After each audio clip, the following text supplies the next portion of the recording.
Assalamualaikum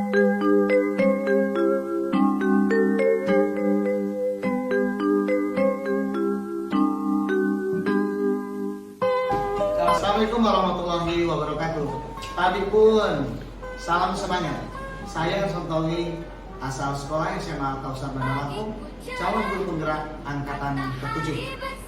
Pada kesempatan ini saya akan menyampaikan materi tentang filosofi pendidikan yang diajarkan oleh Ki Hajar Dewantara. Oleh karena itu, kita saksikan video berikut ini.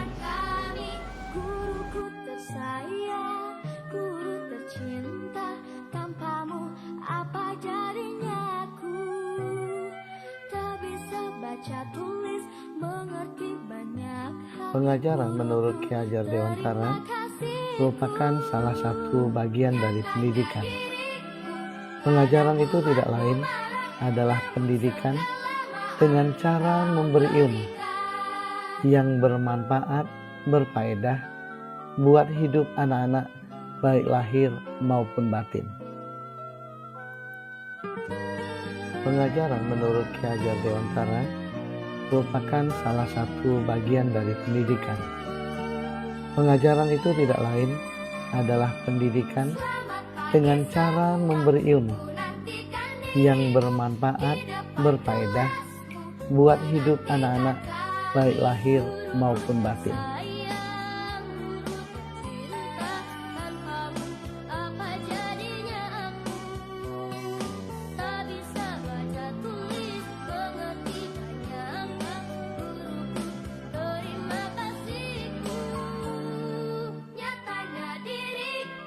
Pendidikan itu hanya suatu tuntunan di dalam hidup tumbuhnya anak-anak kita. Artinya, bahwa hidup tumbuhnya anak-anak itu terletak di luar kecakapan atau kehendak kita kaum pendidik. Anak-anak itu sebagai makhluk, manusia, dan benda hidup, sehingga mereka hidup dan tumbuh menurut kodratnya sendiri. Kekuatan kodrat yang ada pada anak-anak itu tiada lain ialah segala kekuatan yang ada dalam hidup batin dan hidup lahir dari anak-anak itu karena kekuasaan kodrat. Kita, kaum pendidik, hanya dapat menuntun, tumbuh, atau hidupnya kekuatan-kekuatan itu agar dapat memperbaiki lakunya, bukan dasarnya hidup dan tumbuhnya itu. Muncul pertanyaan, perlukah tuntunan pendidikan itu? Meskipun pendidikan itu hanya tuntunan saja di dalam hidup tumbuhnya anak-anak, tetapi perlu juga pendidikan itu berhubungan dengan kodrat keadaan dan keadaannya setiap anak. Andai kata anak tidak baik dasarnya, tentu anak tersebut perlu mendapatkan tuntunan agar semakin baik budi pekertinya. Anak yang dasar jiwanya tidak baik dan juga tidak mendapat tuntunan pendidikan tentunya akan mudah menjadi orang jahat. Oleh karena itu, anak yang sudah baik dasarnya juga masih memerlukan tuntunan. Tidak saja dengan tuntunan itu saja, ia akan mendapatkan kecerdasan yang lebih tinggi dan luas. Akan tetapi, dengan adanya tuntunan itu, ia dapat terlepas dari segala macam pengaruh jahat. Menurut ilmu pendidikan, hubungan antara dasar dan keadaan itu terdapat adanya konvergensi. Artinya, keduanya saling mempengaruhi hingga garis dasar dan garis keadaan itu selalu tarik-menarik dan akhirnya menjadi satu. Mengenai perlu tidaknya tuntunan dalam kehidupan manusia, sama artinya dengan soal perlu tidaknya pemeliharaan pada tumbuh kembangnya tanaman. Misalnya, kalau sebutir jagung yang baik, dasarnya jatuh pada tanah yang baik, banyak air, dan mendapatkan sinar matahari yang cukup, maka pemeliharaan dari Bapak Tani tentunya akan menambah baik keadaan tanaman tersebut. Tetapi sebaliknya, jika sebutir jagung yang baik dasarnya jatuh pada tanah yang keras, tanah yang tidak subur, juga tidak banyak mengandung air, dan tidak juga mendapatkan sinar matahari yang cukup, maka tentunya pemeliharaan dari Bapak Tani tentu tidak akan mendapatkan hasil yang baik dengan keadaan tanaman tersebut. Dalam pendidikan dikenal juga dasar jiwa dan kekuasaan pendidikan. Dasar jiwa yaitu keadaan jiwa yang asli menurut kodratnya sendiri dan belum dipengaruhi oleh keadaan di luar diri. Dalam ilmu pendidikan dikenal ada 3 aliran yang berhubungan dengan soal daya pendidikan. Yang pertama, anak yang lahir di dunia diumpamakan seperti sehelai kertas yang belum ditulis, sehingga kaum pendidik boleh mengisi kertas yang kosong itu menurut kehendaknya. Dalam artian, si pendidik berkuasa sepenuhnya untuk membentuk watak atau budi pekerti seperti yang diinginkan. Sehingga apa yang dimaksudkan ini juga sering disebut dengan teori rasa. Aliran kedua adalah aliran negatif yang berpendapat bahwa anak itu lahir sebagai sehelai kertas yang sudah ditulisi sepenuhnya. Sehingga pendidikan dari siapapun tidak mungkin dapat mengubah karakter sang anak. Pendidikan hanya dapat mengawasi dan mengawasi supaya pengaruh-pengaruh yang jahat tidak mendekati diri anak tersebut.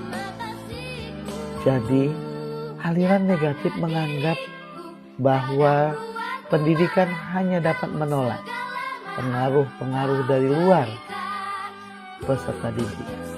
Sedangkan budi pekerti yang tidak nampak ada di dalam jiwa anak tidak akan dapat diwujudkan.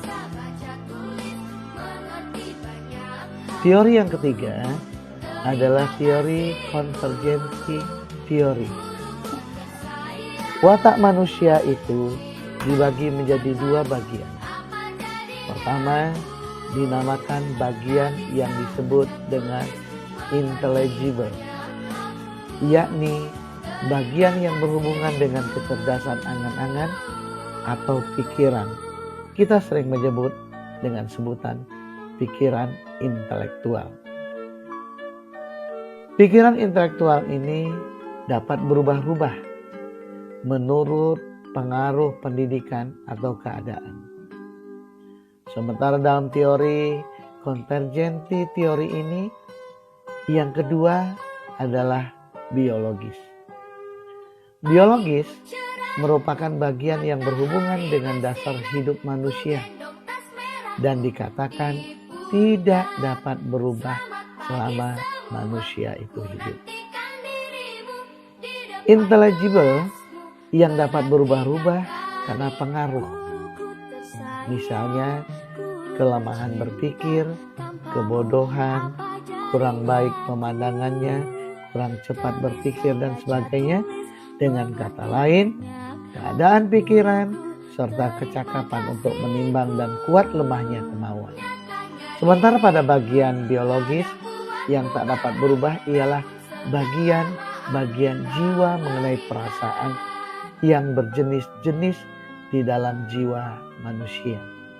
Misalnya rasa takut, rasa malu, rasa kecewa, rasa iri, rasa egoisme, rasa sosial, rasa agama, rasa berani, dan berbagai macam rasa lainnya. Rasa-rasa itu tetap berada di dalam jiwa manusia mulai anak masih kecil hingga menjadi dewasa. Perlukah menguasai diri dalam pendidikan budi pekerti? Watak biologis dan tidak dapat lenyap dari jiwa manusia sangat banyak contohnya.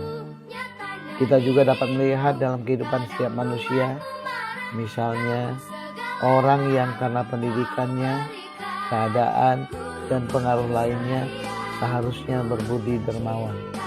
Namun demikian, ia memang tidak mempunyai dasar watak kikir atau pelit, maka ia akan selalu kelihatan kikir. Walaupun orang tersebut tahu akan kewajibannya sebagai dermawan terhadap fakir miskin. Ini pengaruh pendidikan yang baik. Semasa ia tidak sempat berpikir, tentulah tabiat kikir orang tersebut itu akan kelihatan. Setidak-tidaknya kedermawanan orang itu akan berbeda dengan orang yang memang berdasarkan watak dermawan. Menguasai diri atau Zelfbeherrsching merupakan tujuan pendidikan dan maksud keadaban. Atau Beschaving is Zelfbeherrsching. Adab itu berarti dapat menguasai diri. Demikian menurut pengajaran adat atau etika. Lalu budi pekerti atau watak diartikan sebagai bulatnya jiwa manusia yang dalam bahasa asing disebut karakter. Karakter yaitu jiwa yang berazaskan hukum kebatinan.